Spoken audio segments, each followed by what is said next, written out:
Welcome to our channel. Today we how to disable duplicate check in Zoho CRM. Easy tutorial step by step clearly. To disable the duplicate check in Zoho CRM, start by logging into your Zoho CRM account. Once you are on the dashboard, navigate to the top right corner and click on the gear icon. This will open the settings menu. From the settings menu, find the data administration section. Click on duplicate check. You will now see the options related to duplicate check settings. To disable the duplicate check, look for the toggle switch or checkbox that specifies the duplicate checking feature. If a toggle is present, switch it to the off position. If there is a checkbox, uncheck it to disable the feature.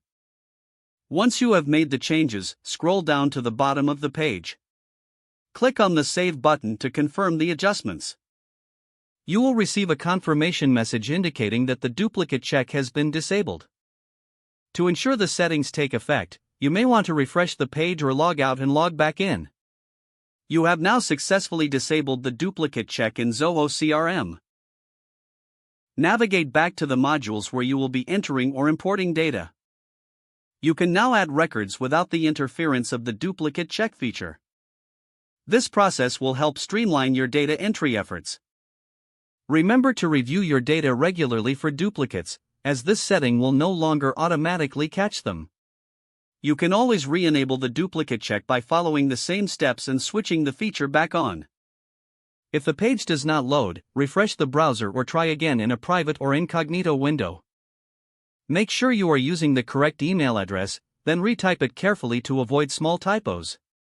If your password is not accepted, use the reset option and create a new strong password you can remember. Check your spam folder for verification or security emails, then complete any requested confirmation steps. Enable two-factor authentication if available to improve account security and reduce unauthorized access risk. After signing in, review your profile details so your contact information and settings are accurate and current. If you see an error message, note it down and try again after restarting your device and internet connection. Log out when you finish, especially on shared devices, to keep your account and payment information secure. If the page does not load, refresh the browser or try again in a private or incognito window. Make sure you are using the correct email address, then retype it carefully to avoid small typos. Don't forget to like this video and subscribe to our channel for more step-by-step tech guides.